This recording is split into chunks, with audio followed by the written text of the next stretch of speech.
Selamat malam teman-teman yang bergabung saat malam hari ini, baik secara online maupun offline. Nantinya kita akan membahas bedah buku 1 Korintus. Sebelum kita mulai, kita akan berdoa. Nanti saya minta Niar yang berdoa ya. Ya, kami mari teman-teman kita berdoa. Tuhan Yesus, kami mau berterima kasih ya Tuhan. Tuhan sudah sekali lagi kumpulkan kami ya Tuhan. Ruangan suci ini ya Tuhan Yesus.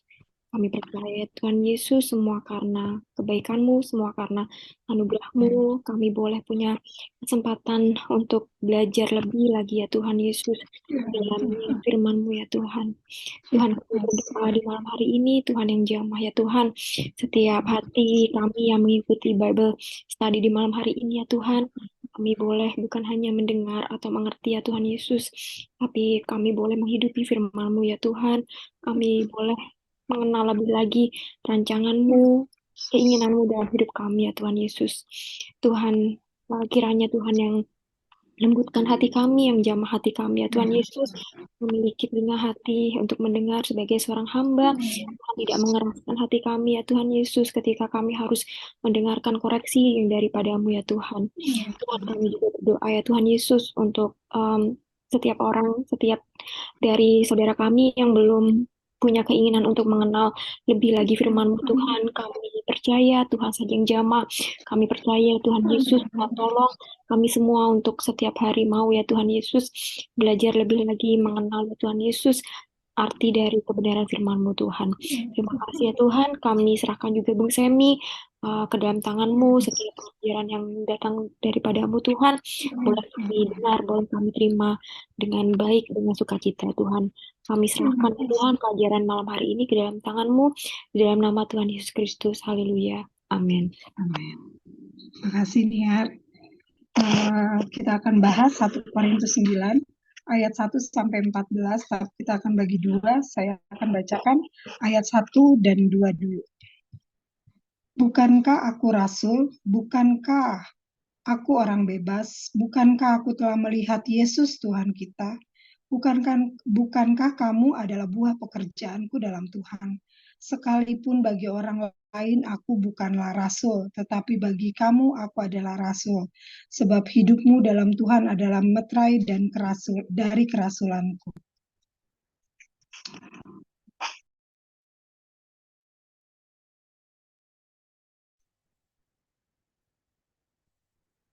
Puji Tuhan, malam hari ini kembali kita belajar firman Tuhan. Kita lanjutkan pembahasan 1 Korintus. Kita sudah masuk ke bagian kedua dari jawaban Paulus terhadap surat jemaat Korintus. Bagian pertama sudah kita bahas di pasal 7 saat Paulus menjawab keluh kesah jemaat Korintus dalam surat mereka tentang pernikahan, tentang seks. Kita minggu lalu sudah masuk ke pasal 8 dan 9, 8 yang membahas daging persembahan berhala. Itu bagian kedua. Bagian pertama, pasal 7, bagian kedua tentang daging persembahan berhala itu pasal 8 sampai pasal 10. Ada 3 pasal berkaitan erat dengan makanan atau daging yang dipersembahkan kepada berhala. Kita akan mengakhiri bagian kedua ini di pasal 11 ayat 1. Jadi kita bilang saja 3 pasal. Pasal 8, 9, 10. Ketiganya merupakan satu bagian. Pasal 8, 9, dan 10. Kita masuk ke pendahuluan pasal 9, di mana Rasul Paulus mempertahankan jabatannya sebagai seorang rasul. Saya mengajak kita mempertimbangkan dulu dua pertanyaan awal. Pertama, untuk apa sih Paulus harus mempertahankan kerasulannya? Kedua, kita akan kembali bertanya-tanya apa hubungannya pasal 8 dan pasal 9.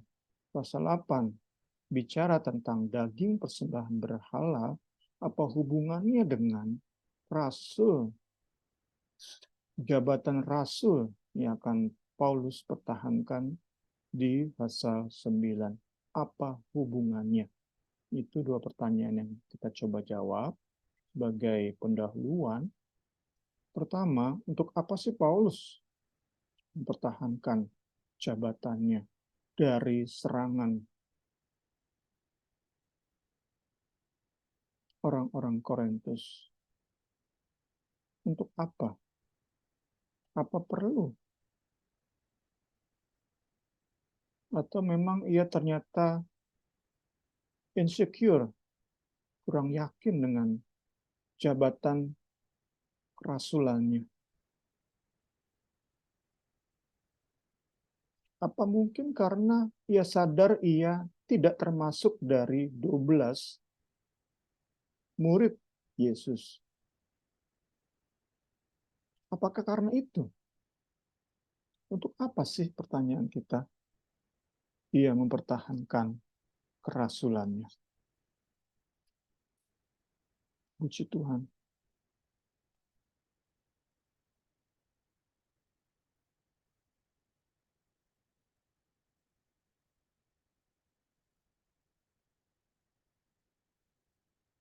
Kita lihat di Galatia 1,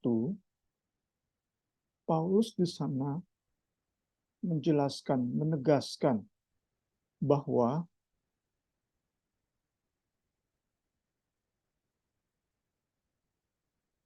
untuk menjadi rasul, pada prinsipnya Paulus tidak membutuhkan peneguhan manusia. Tentu itu bagian lain.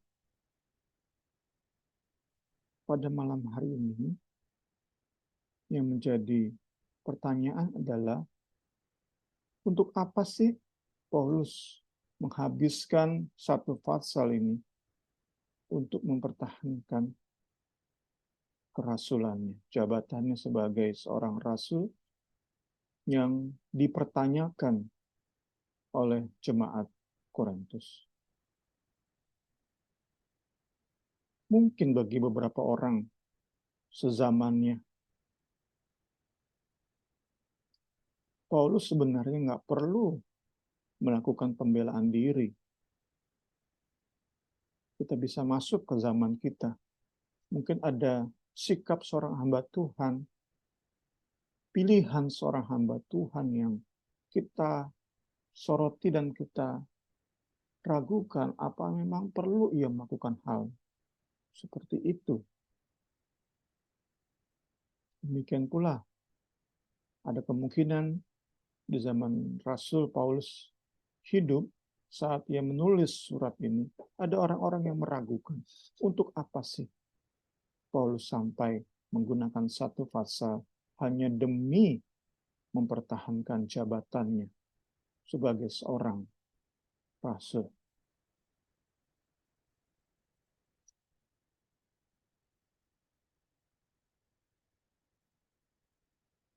Kalau saya pribadi coba menjawab pertanyaan ini, kembali diingatkan bahwa Rasul Paulus adalah seorang yang mengutamakan kasih.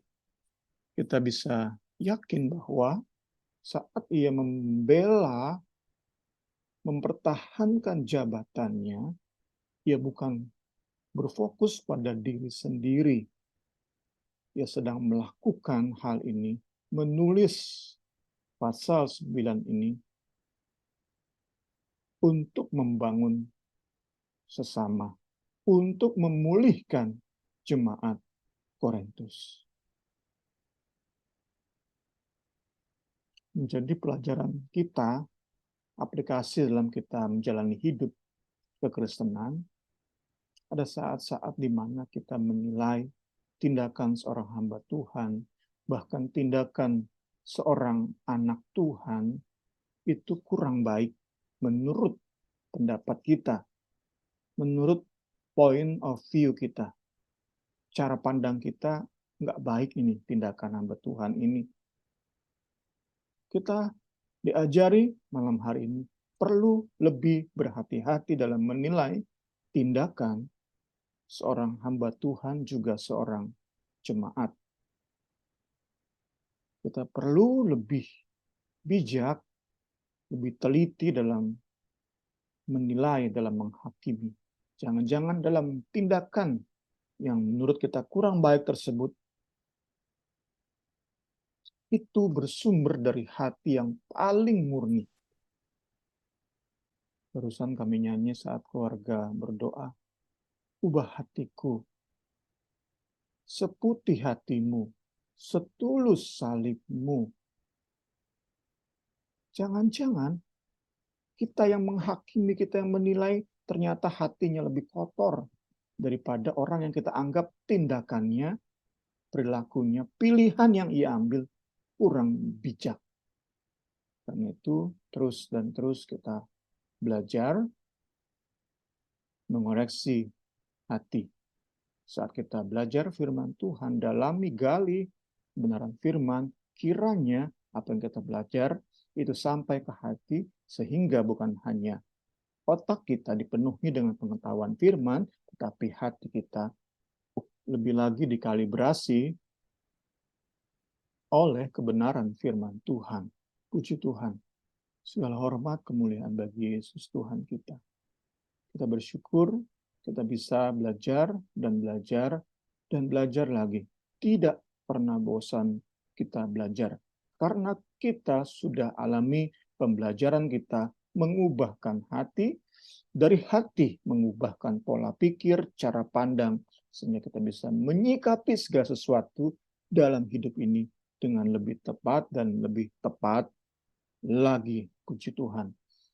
Saya ingin beri contoh yang lebih aplikatif,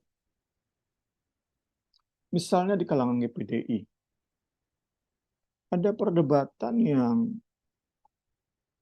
saya pikir itu terjadi sampai saat ini. Ada jemaat dan pendeta yang menganggap rendah seorang pendeta yang bekerja.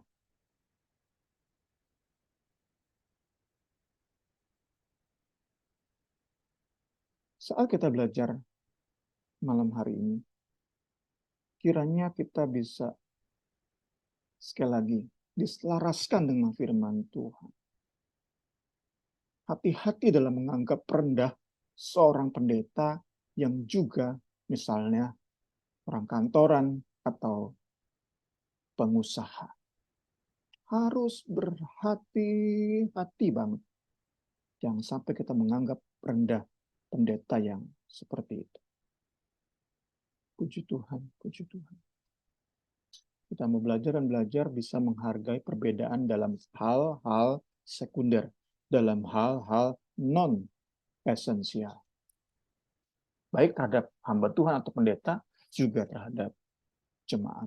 Itu kita sudah coba menjawab pertanyaan pertama dari pendahuluan kita. Untuk apa sih Paulus mempertahankan perasulannya? Kedua, kita masuk ke bahasan buku ini. Apa sih hubungan pasal 8 dan pasal 9? Secara sekilas kita tahu nggak jelas hubungannya. Nggak ada. Jaka sembung bawa golok, nggak nyambung goblok. Kurang lebih seperti itu kita secara sekilas.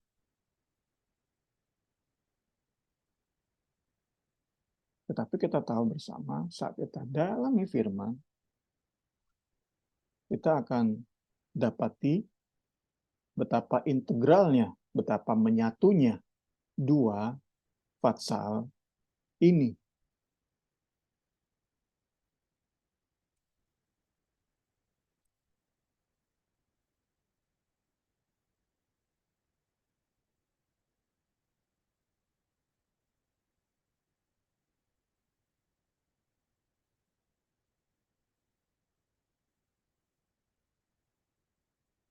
Kuncinya adalah pada respon Paulus, tanggapan Paulus terhadap surat jemaat Korintus. Jadi kita bisa yakini, tafsirkan secara aman bahwa saat jemaat Korintus nulis surat, itu merupakan satu paragraf antara pertanyaan mereka tentang daging persembahan berhala dengan otoritas Paulus. Ngapain kamu, Paulus, ngatur-ngatur kami tentang daging persembahan berhala? Apa otoritasmu, Paulus, ngatur-ngatur kami tentang daging persembahan berhala? Kita bisa yakini itu berada dalam satu paragraf. Berhubungan erat, integral, satu kesatuan. Itu jawaban yang aman. Saat kita coba menjawab apa hubungannya pasal 8 dan pasal 9.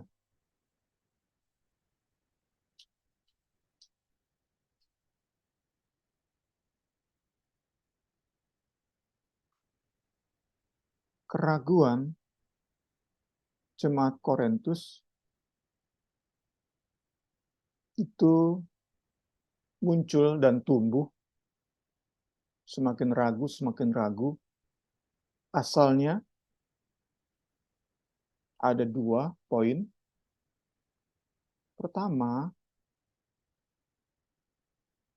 karena Paulus tidak mau menerima PK, persembahan kasih dari jemaat Korintus.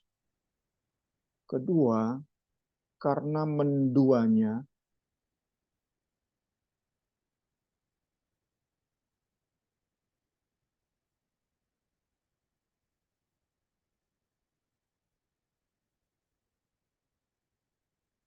sikap Paulus. Menduanya sikap Paulus. Jadi saat ia makan bersama orang-orang non-Yahudi, ia makan daging persembahan berhala.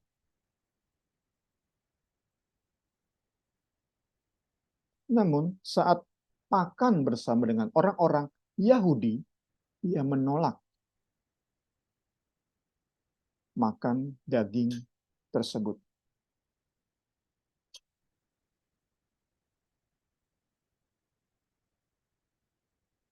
Kemudian kita lihat struktur pembelaan Paulus terhadap jabatan kerasulannya.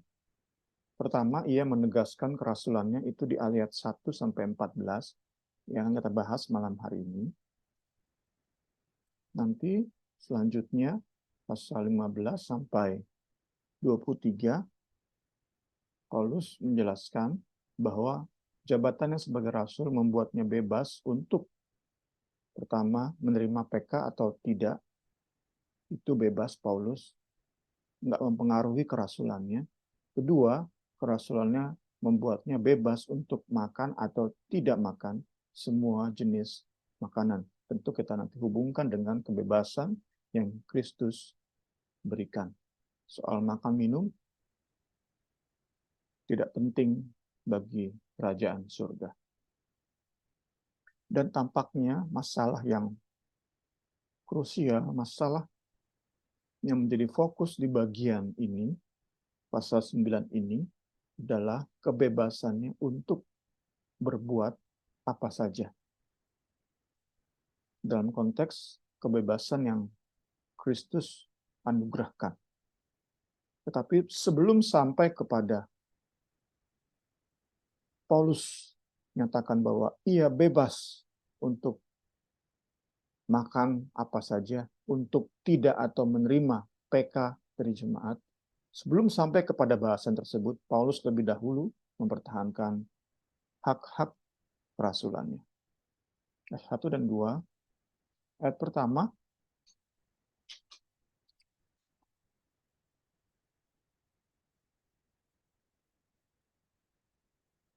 di bagian ini, ayat pertama, Paulus menegaskan jabatan kerasulannya dengan menuliskan 2 kriteria dari seorang rasul. 2 kriteria dari seorang rasul. Pertama adalah telah melihat Yesus Kristus. Kedua, mendirikan gereja-gereja di daerah-daerah yang baru. Kita pernah bahas ini. Seingat saya malah 2 kali tentang apakah sekarang masih ada rasul atau hanya dulu di zaman Alkitab masih ditulis. Kita melihat pertama, Paulus telah melihat Yesus Kristus. Ini didukung oleh 1 Korintus 15 ayat 8. 1 Korintus 15 ayat 8. Dan yang paling akhir dari semuanya, ia menampakkan diri juga kepadaku, sama seperti pada anak yang lahir sebelum waktunya. Berdasarkan ayat ini dan 1 Korintus 15 secara keseluruhan, kita dapat menyimpulkan bahwa Paulus sangat yakin saat ia berjumpa dengan Yesus di jalan ke Damaskus,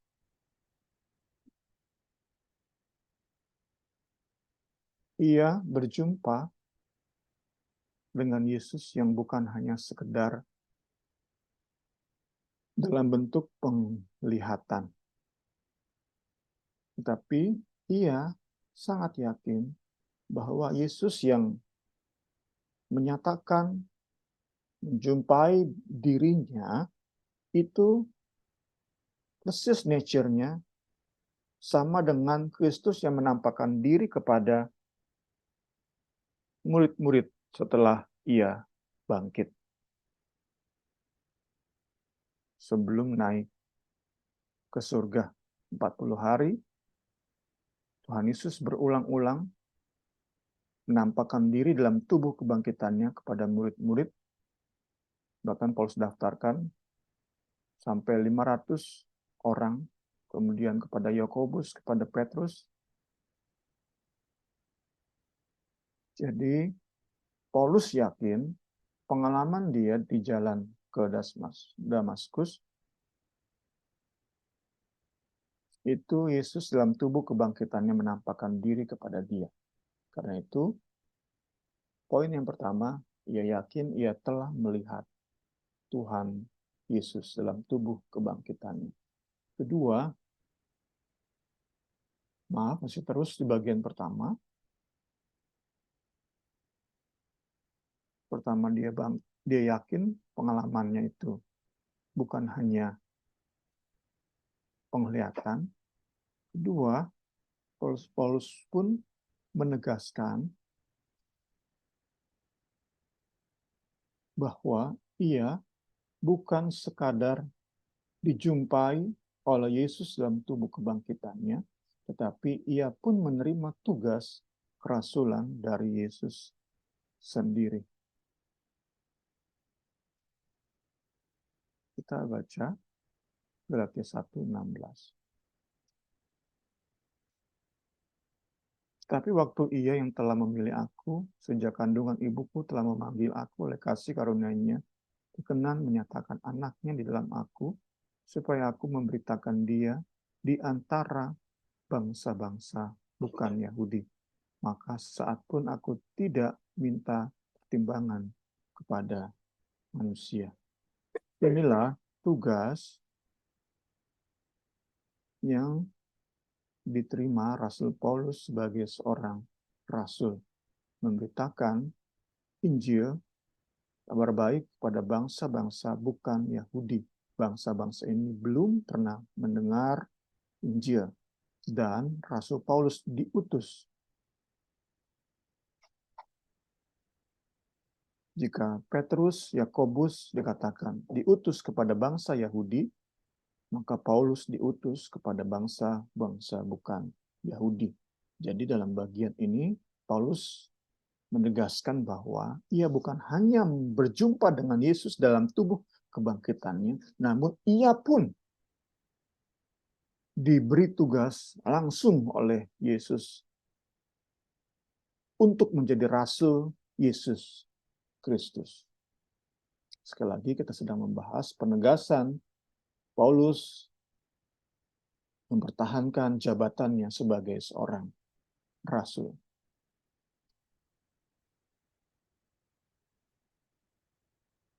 Kita masuk kepada kriteria kedua. Tadi kita sudah lihat yang pertama adalah seorang rasul berjumpa dengan Yesus Kristus dalam tubuh kebangkitannya. Kedua, seorang rasul mendirikan gereja di daerah-daerah yang baru.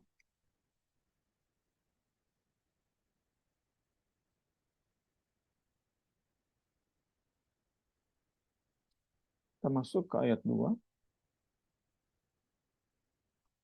Jemaat Korintus merupakan materai dari kerasulan Paulus. Jemaat Korintus adalah jemaat non-Yahudi, berada di kota non-Yahudi, dan mereka menerima Injil pertama kali lewat Rasul Paulus, bukan Petrus, bukan Yakobus, dan lain-lain. Mereka mendengar Injil, gereja didirikan di Korintus oleh Rasul Paulus. Tentu Paulus dengan tegas menyatakan bahwa hidupmu dalam Tuhan adalah materai dari kerasulanku. Kita bisa sandingkan gambaran ini dengan bond atau tanda lunas. Saat kita membeli sesuatu, kita menerima bond. Sehingga saat ada orang mempertanyakan status barang yang kita beli, jangan-jangan kamu kredit, jangan-jangan kamu masih ngutang. Kita punya bond untuk membuktikan bahwa barang ini milik kita. Maka saat siapapun mempertanyakan, memang kamu seorang rasul Paulus? Paulus bisa menunjukkan bond, tanda lunas, dan bond tersebut adalah pertobatan jemaat Korintus, berdirinya gereja Korintus. Paulus bisa tunjukkan, ini loh bond saya, bukti bahwa saya seorang rasul. Puji Tuhan, kita diskusi dulu sebelum masuk ke ayat 3. Silakan Ibu Rini.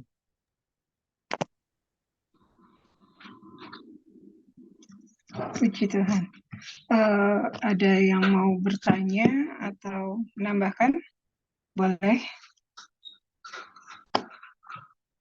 Di sini ada Niar, Agnes, Kak Suci. Mungkin ada yang mau ditanyakan sambil menunggu Bung Seminya minum. Rambutnya bagus, Marin, rambutnya.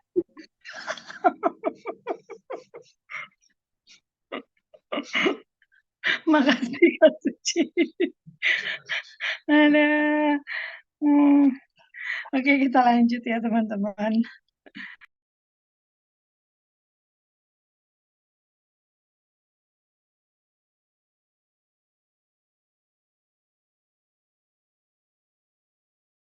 Boleh minta tolong Kak Suci karena bilang rambut saya bagus. 1 Korintus 9 ayat 3 sampai 14 Kak, tolong dibacakan Kak. Ayat 3 sampai 14. 14 ya. Ayat 3 sampai 14. Inilah pembelaanku terhadap mereka yang mengeritik aku, tidakkah kami mempunyai hak untuk makan dan minum? Tidakkah kami mempunyai hak untuk membawa seorang istri Kristen dalam perjalanan kami seperti yang dilakukan rasul-rasul lain dan saudara-saudara Tuhan dan Kefas? Atau hanya aku dan Barnabas sajakah yang tidak mempunyai hak untuk dibebaskan dari pekerjaan tangan? Siapakah yang pernah turut dalam peperangan atas biayanya sendiri? Siapakah yang menanami kebun anggur dan tidak memakan buahnya? Atau siapakah yang menggembalakan kawanan domba dan yang tidak minum susu domba itu? Apa yang kukatakan ini bukanlah hanya pikiran manusia saja. Bukankah hukum Taurat juga berkata-kata demikian?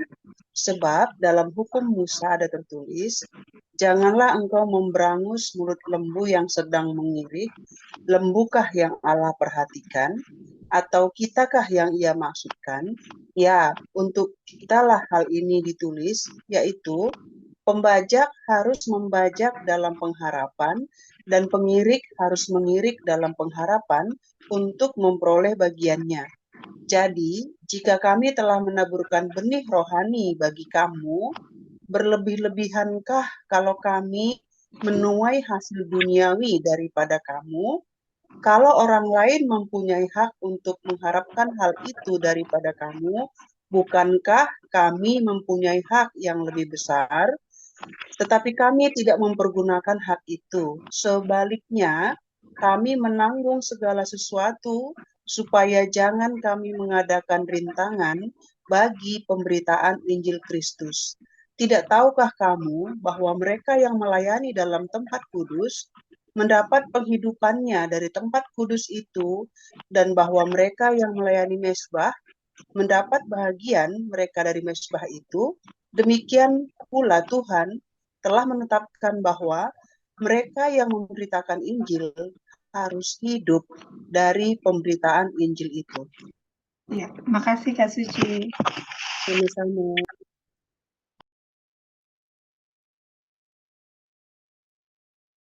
Puji Tuhan, kita lanjutkan ayat 3-14, pendahuluan hak Paulus sebagai seorang rasul. Kita dalami poin di pendahuluan tentang alasan jemaat Korintus meragukan jabatan rasul yang Paulus sandang. Kita dalami alasan tersebut. Ada dua alasan tadi, kita dalami satu alasan. Mereka, jemaat Korintus, meragukan jabatan rasul dari Paulus karena Paulus menolak PK, persembahan kasih, persembahan sukarela dari jemaat Korintus. Itu pertanyaannya, mengapa ini jadi masalah? Kenapa nggak terima PK jadi masalah? Karena saat itu jemaat Korintus menilai keputusan Paulus tersebut berdasarkan budaya saat itu, yaitu budaya dalam memperlakukan para guru atau filsuf.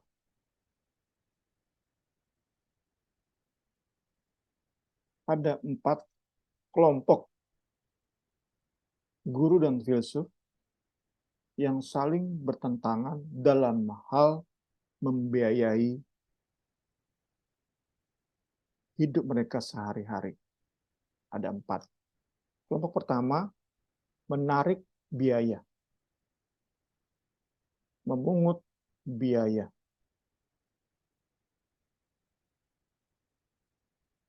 Kedua, menerima sumbangan sukarela. Keempat, itu memohon, atau kita bilang sekarang menyampaikan proposal. Keempat adalah bekerja. Dari 4 kelompok ini saling bertentangan. Jadi contohnya, guru yang bekerja menganggap guru yang menerima sumbangan, menerima PK, itu sebagai guru kurang sejati. Sebaliknya, guru yang menerima PK menganggap guru yang bekerja tidak full time itu bukan guru sejati. Nah, tampaknya jemaat Korintus condong kepada kelompok yang menganggap guru, filsuf, pemimpin rohani yang bekerja itu bukan pemimpin rohani sejati.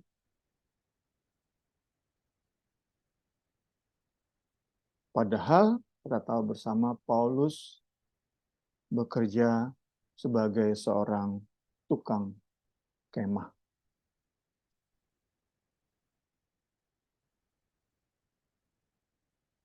Dan karena mereka melakukan pekerjaan yang sama, Paulus tinggal bersama-sama dengan mereka, Priscilla dan Aquila. Mereka bekerja bersama-sama karena mereka sama-sama tukang kemah.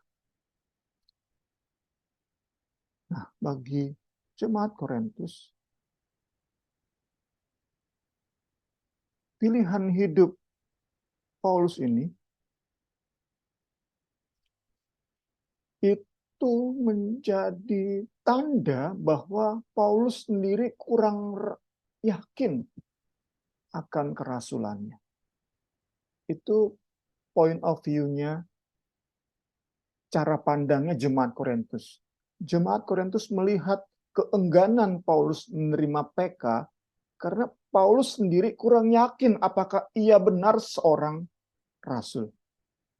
Itu point of view-nya jemaat Korintus. Dan itu yang dan itu yang Paulus koreksi di pasal 9 ini.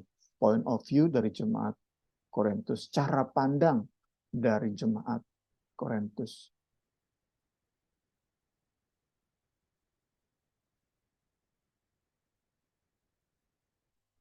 Masuk ayat 3. Kita akan sedikit cepat karena kita akan mengcover ayat 3 sampai 14. Ayat 3, Rasul Paulus, sambil sama-sama kita lihat Alkitab kita, membandingkan. Rasul Paulus memulai pembelaannya terhadap kritik, bahkan dakwaan jemaat Korintus. Digunakan bahasa-bahasa hukum di sini.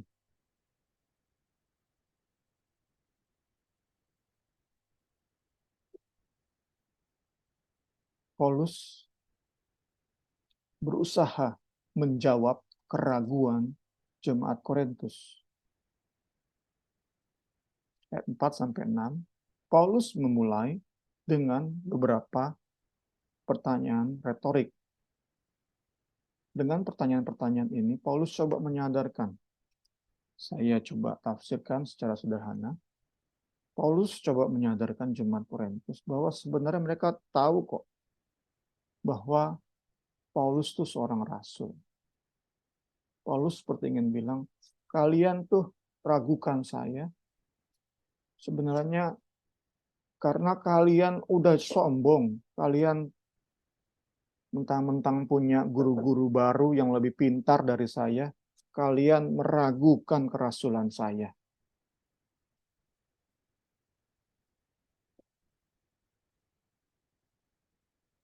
Kalian tahu kok, sebenarnya saya nih seorang rasul dan berhak menerima segala hal yang seorang rasul patut terima. Paulus ada 3 poin di sini. Paulus bilang seorang rasul itu berhak makan dan minum, itu kita dapati di ayat 4 ya.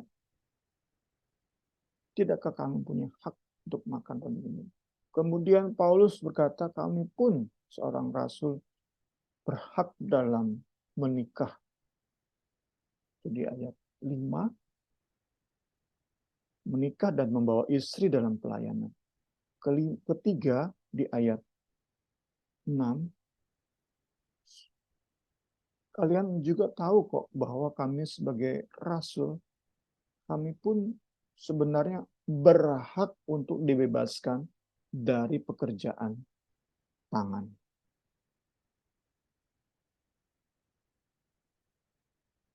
Paulus ingin bilang, kalian tuh sebenarnya meragukan kerasulan saya, hanya kalian sudah jadi sombong. Kalian punya guru-guru yang kalian anggap lebih pintar. Sehingga pilihan saya yang berbeda dari rasul-rasul lain, itu kalian gunakan sebagai alat untuk menghakimi saya. Itu penafsiran sederhana saya. Kita masuk ke ayat 7.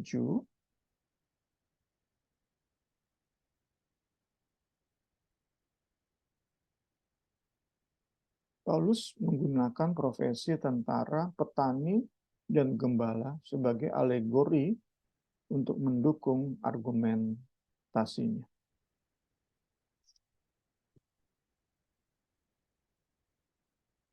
Sekali lagi kita bisa bandingkan dengan Alkitab kita masing-masing. Kemudian di ayat 8, Paulus mendukung, menegaskan argumentasinya menggunakan hukum Taurat.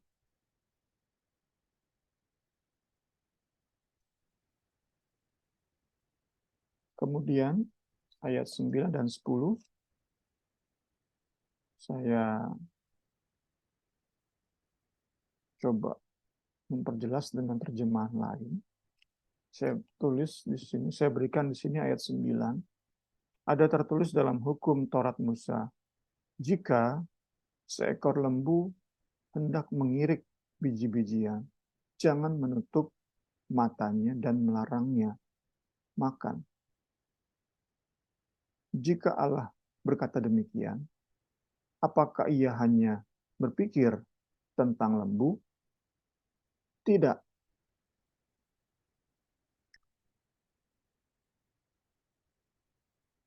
Buku ini mengajak kita coba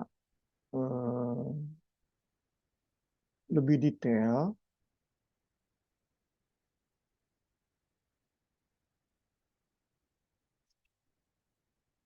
khususnya saat kita memperhatikan terjemahan LAI.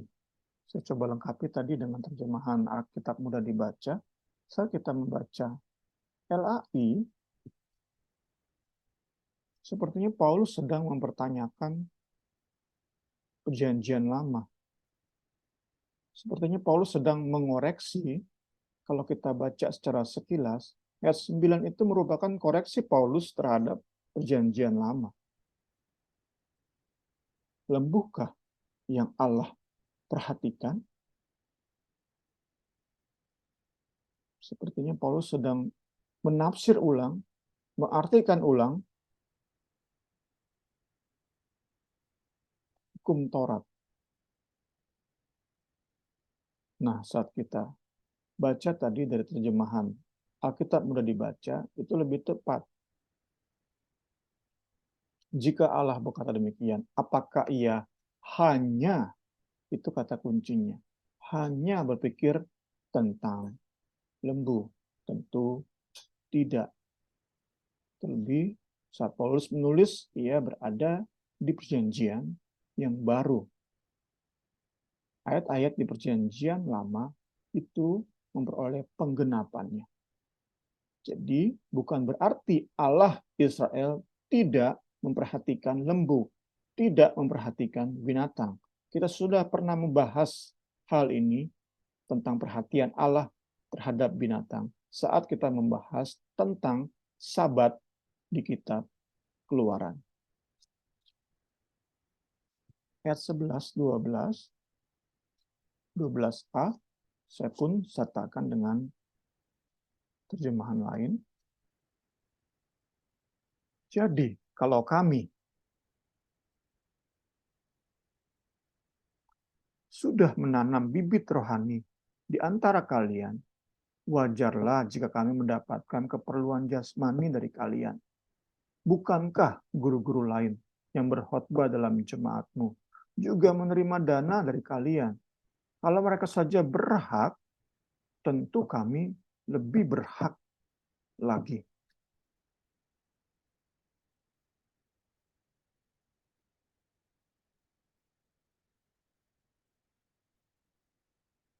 Ayat 12b.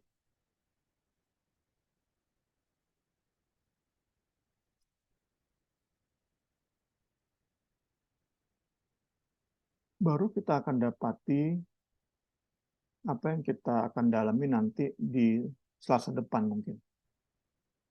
Bagaimana Paulus berkata, aku dan tim, aku Barnabas, aku Markus, aku dan Timotius, aku dan Silas, kami menolak hak-hak tersebut.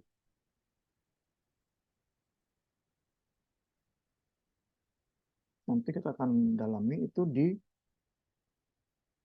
ayat 15 dan seterusnya. Di ayat 12b, Paulus sudah memulai.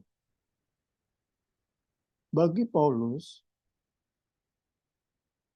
menerima PK itu mengadakan rintangan bagi pemberitaan Injil. Sekali lagi, ini hal-hal non-esensial, bahkan antara rasul pun terjadi perbedaan. Bagi Apolos, bagi Petrus, nggak masalah terima PK. Nggak membuat Injil terhambat. Bagi mereka berdua nggak masalah. Namun bagi Paulus, prinsip yang ia pegang, menerima PK, mengadakan rintangan terhadap pemberitaan Injil. Ini memang, apalagi kita dipisahkan oleh ribuan tahun dengan Paulus, memang sulit untuk kita mengerti mengapa Paulus sampai pada keputusan untuk tidak terima PK. Ia harus banting tulang untuk buat kemah.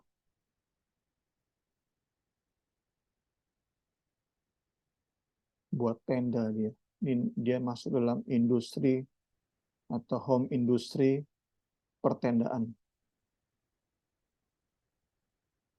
Sekali lagi kita dapat di sini perbedaan dalam hal non-esensial, hal sekunder.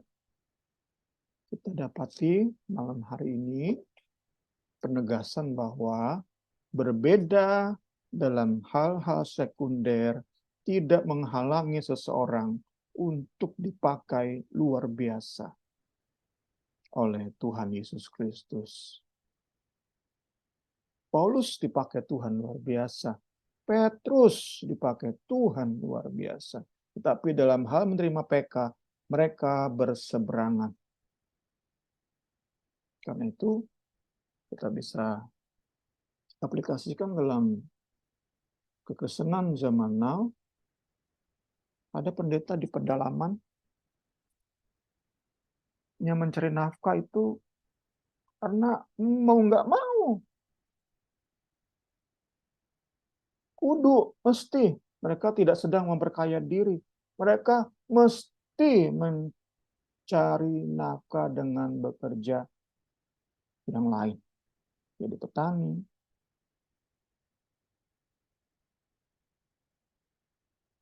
beternak,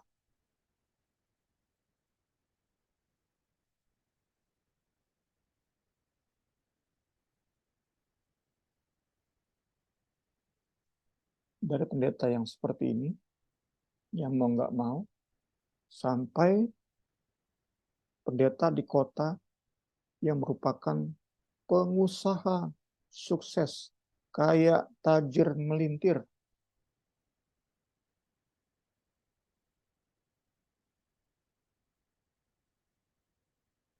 dua ekstrim ini mewakili spektrum atau lapisan-lapisan lain dari hamba Tuhan. Banyak sekali. Ada yang jadi PNS, terlalu banyak lapisan-lapisan jenis pilihan seorang hamba Tuhan dalam mencukupi kebutuhan hidupnya. Jangan sampai pilihan mereka full time atau bekerja jadi PNS, jadi pengusaha, itu membuat kita merendahkan mereka. Jangan itu menjadi indikator utama. Menurut saya pribadi, pengajaranlah yang perlu lebih disoroti. Apakah hamba Tuhan ini membawa jemaat yang dia layani semakin fokus kepada Kristus? Itulah yang perlu dinilai.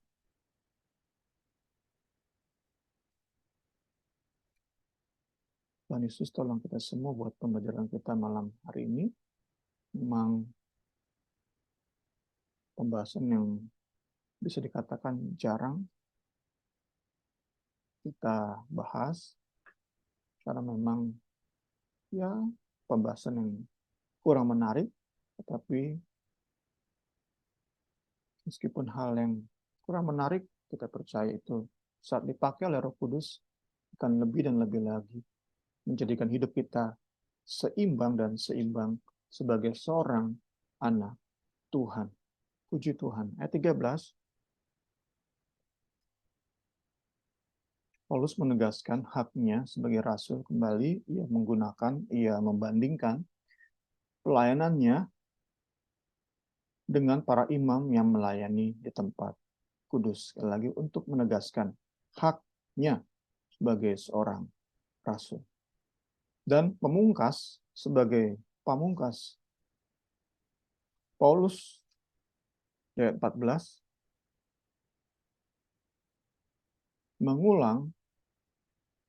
mengutip apa yang Tuhan Yesus sendiri pernah ajarkan.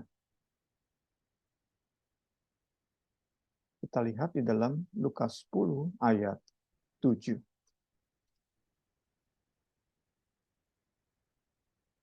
Ini saat Yesus sedang mengutus murid-murid.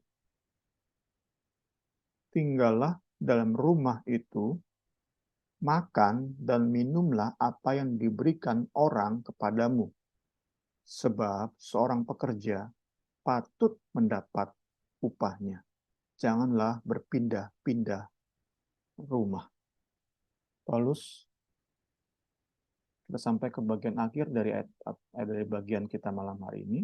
Paulus menegaskan, ia benar-benar punya hak. Jadi, nanti kita bahas di sesi depan. Saat ia menolak hak tersebut, bukan berarti ia ragu apakah ia ini memang rasul atau enggak.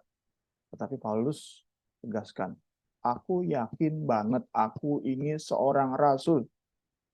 Aku yakin banget semua hak yang sepantasnya diterima oleh rasul, pantas aku terima. Tidak ayat selanjutnya baru Paulus bilang, tapi aku memilih untuk menolak semua hak tersebut. Pilihannya itu tentu ia dasari pada kemerdekaan yang Yesus sudah kerjakan di kayu salib. Kita kembali mensyukuri, kita bisa kembali, saat kita dalami bagian ini, kita bisa kembali dibuat kagum. Luar biasa Engkau Yesus dan karya salibmu. Luar biasa. Sehingga perkara-perkara yang berbeda-beda tadi, antara hamba Tuhan yang terpaksa mencari nafkah di desa, hamba-hamba Tuhan, pengusaha sukses kaya, tajir melintir. Tapi saat mereka benar-benar punya hati bagi Yesus, dua ekstrem ini sama-sama bisa dipakai Tuhan luar biasa. Mungkin bagi hamba Tuhan di desa hanya 10 jiwa, 15, 20, 30 jiwa. Ya karena desa kecil.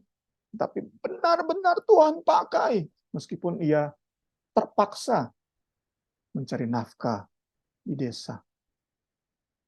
Tuhan pakai luar biasa. Demikian pula hamba Tuhan yang tajir, melintir, kaya, 7 turunan. Tapi dia punya hati yang sungguh-sungguh bagi Kristus. Dia pun dipakai Tuhan luar biasa. Perbedaan ekstrim ini hanya bisa terjadi karena Yesus sudah mati bagi si hamba Tuhan di desa, juga bagi si hamba Tuhan kaya, tajir, melintir. Bagi dua orang contoh ekstrim ini, Tuhan Yesus sudah mati. Tuhan Yesus sudah mengerjakan karya salib, sehingga kemerdekaan Kristus itu bisa kita maknai sedemikian luar biasa, sedemikian dahsyatnya. Puji Tuhan, segala hormat, kemuliaan bagi Tuhan Yesus. Saya pribadi, hamba-hamba Tuhan sekitar kita, berbeda-beda. Namun saat hati kita, bahkan jemaat-jemaat Tuhan, berbeda-beda dalam mempunyai pilihan-pilihan dalam hal-hal sekunder dan esensial. Berbeda-beda. Tapi saat hati kita benar-benar kagum pada karya salib, benar-benar menghargai dengan semaksimal mungkin kemerdekaan yang Yesus berikan. Bukan untuk kita, tetapi untuk sesama demi kemuliaan Kristus. Saat kemerdekaan itu kita hargai luar biasa, seindah mungkin. Maka hidup kita pun meskipun berbeda-beda dalam hal non-esensial, sama-sama kita dipakai Tuhan. Luar biasa. Segala hormat kemuliaan bagi Yesus Kristus. Saya serahkan kepada Ibu Rini untuk diskusi. Ya, teman-teman, mungkin ada yang mau bertanya. Nanya dong, Mari. Boleh, Kak. Boleh nanya ya. Boleh. Ya, makasih dulu ya buat Bung Semi atas pembacaan ulasan ya tentang DS malam ini. Ini terkait pengalaman pribadi nih Bung, minta masukan gitu ya. Saya ini ya, ataupun saya pribadi lah gitu ya, bekerja punya penghasilan, tapi pas mimpin teams begitu, kalau jadi firman Tuhan disiapkan PK-nya gitu ya. Terus kadang saya ambil, kadang saya nggak ambil gitu. Saya balikin kadang ke kas, kadang saya ambil juga gitu ya.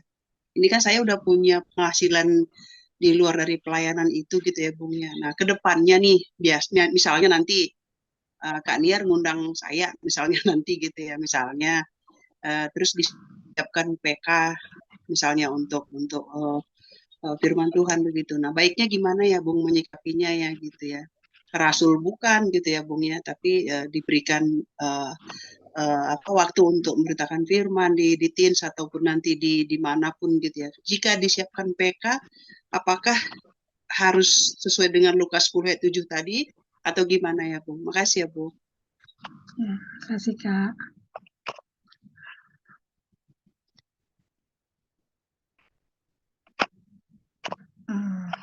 Makasih ya. Udah di booking nih saya Bung, jadi dia udah siapkan amplopnya katanya. Mantap lah. Ya kembali suci itu pilihan orang berbeda-beda sih ya. Kalau saya nggak bisa ini juga ya menempatkan diri ke Kasuci. Sebab saya full time. Cuman kalau tanya ke saya sih, saya terima kalau saya tanya ke saya ya, hamba Tuhan sudah menaburkan benih rohani, menyampaikan firman,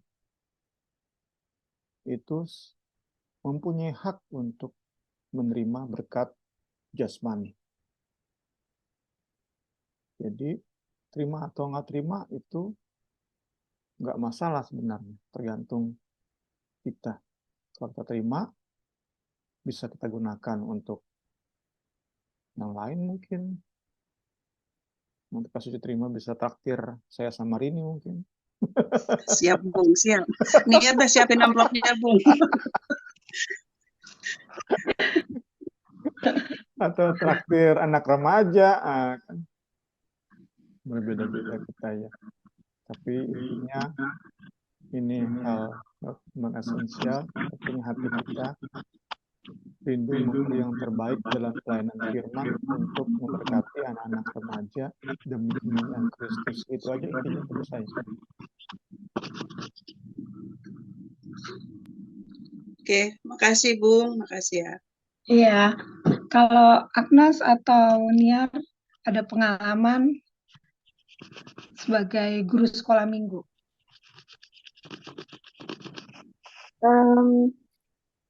Kalau sebagai guru sekolah minggu sih nggak ada ya Kak. Memang nggak dikasih PK sih. Maksudnya tapi juga nggak pernah mikir ke situ. Cuman untuk mungkin iya bener Bung Semi sih. Menurut aku Kak Suci itu haknya kita untuk menerima.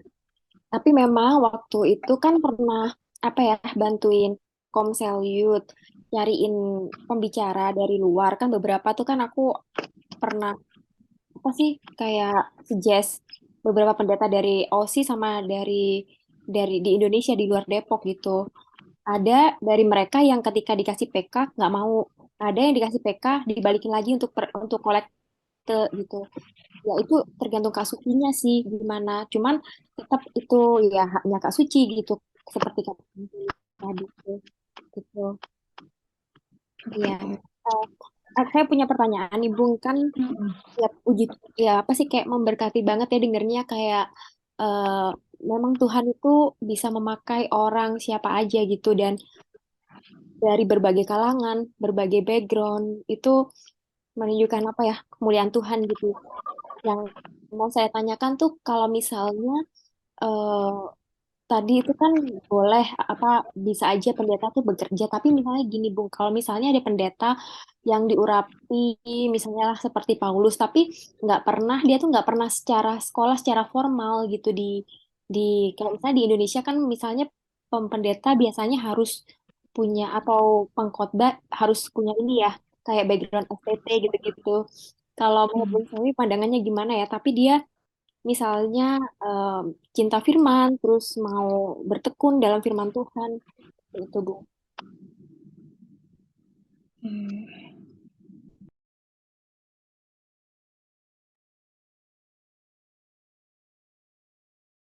Ya, kalau saya pribadi melihat tentang pendidikan,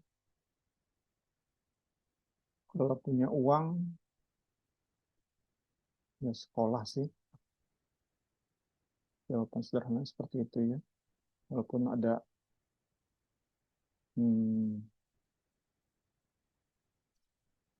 dimensi-dimensi lain, masalah-masalah, penghalang-penghalang lain, tapi pada prinsipnya kalau punya dana ya sekolah tidaknya satu.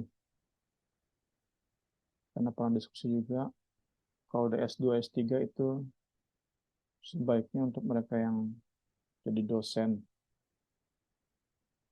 Kalau gembala sebenarnya sih ya masih tentatif ya. Kalau gembala, kalau dosen ya kudu mesti. Mas sekali lagi itu pada prinsipnya kalau didukung oleh potensi, oleh dana, sekolah itu, kuliah itu akan sangat membantu. Itu aja Niar mungkin bisa tambahkan. Ya, mungkin ada tanggapan lain atau Agnes, Nes? Ada yang mau ditanyakan atau mau berbagi, Nes? Belum ada Karin. Oke. Makasih ya teman-teman yang sudah bergabung malam ini. Kita akan tutup Bible study kita saat malam hari ini. Nanti saya minta Agnes yang berdoa ya, Nas. Oke, Karin. Oke. Kita berdoa. Terima kasih ya Tuhan Yesus karena sudah kembali mempertemukan kami dalam Bible study. Hati kami bersyukur, sukacita ya Tuhan. Kembali sama-sama belajar hal-hal baru ya Tuhan Yesus. Tuhan ungkapkan lebih lagi dalam kehidupan kami ya Tuhan. Melalui Bung Semi ya Bapak. Kami bersyukur ya Tuhan untuk pembelajaran kami malam hari ini ya Tuhan Yesus. Tolong kami Allah Roh Kudus dalam kami melihat perbedaan-perbedaan mungkin di antara pemimpin kami ya Tuhan, di antara gembala kami ya Tuhan Yesus. Tolong kami ya Tuhan agar perbedaan-perbedaan itu ya Tuhan tidak memecah belah kami ya Tuhan dengan pandangan kami yang mungkin sempit sebagai manusia ya Tuhan Yesus. Tapi biarlah ya Tuhan Yesus itu semakin membuat kami melihat ya Bapak bahwa Tuhan sanggup memakai siapapun ya Tuhan Yesus dengan caranya ya Tuhan Yesus. Ajar kami untuk tidak mudah menghakimi orang lain ya Tuhan. Ajar kami untuk terus mendukung pemimpin-pemimpin rohani kami ya Tuhan Yesus. Biar urapan yang daripadamu ya Tuhan, memberikan hikmat ya Tuhan. Sehingga dengan hikmat daripadamu ya Tuhan, pemimpin rohani kami tetap menjadi saluran berkat Allah ya Tuhan Yesus melalui kehidupannya ya Bapak. Terima kasih banyak ya Tuhan Yesus untuk Bung Semi ya Tuhan Yesus. Kami sungguh bersyukur untuk keberadaannya ya Bapak. Kami terus berdoa ya Tuhan Yesus. Kiranya hikmat Allah, urapan Allah ya Tuhan. Senantiasa menyertai menjadi bagian milik Bung Semi ya Tuhan Yesus. Lebih lagi ya Bapak. Sehingga lebih banyak lagi ya Tuhan. Rahasia-rahasia firman Tuhan yang disingkapkan ya Tuhan Yesus. Dan boleh dibagikan kepada kami ya Tuhan Yesus. Domba-dombanya ya Tuhan menjadi saluran berkat Allah ya Bapak. Tetap berdoa untuk Bung Semi dan keluarganya Tuhan. Tuhan tetap memelihara, menjaga ya Tuhan Yesus. Menyertai ya Tuhan. Dan mencukupi ya Tuhan Yesus. Apapun yang menjadi kebutuhan. Kami juga percaya Tuhan, berkat yang sama juga menjadi bagian milik kami semua pada malam hari ini ya Tuhan. Kembali pertemukan kami ya Tuhan di hari-hari berikutnya dengan kerinduan yang sama ya Tuhan, bahkan kerinduan yang lebih lagi ya Tuhan untuk mengerti kebenaran firman-Mu ya Bapa. Terima kasih banyak ya Tuhan untuk malam hari ini ya Tuhan. Kami tutup Bible study kami pada malam hari ini hanya di dalam nama Tuhan Yesus Kristus. Kami sudah berdoa dan mengucap syukur. Haleluya. Amin. Amin. Terima kasih Agnes. Makasih semuanya. Terima kasih.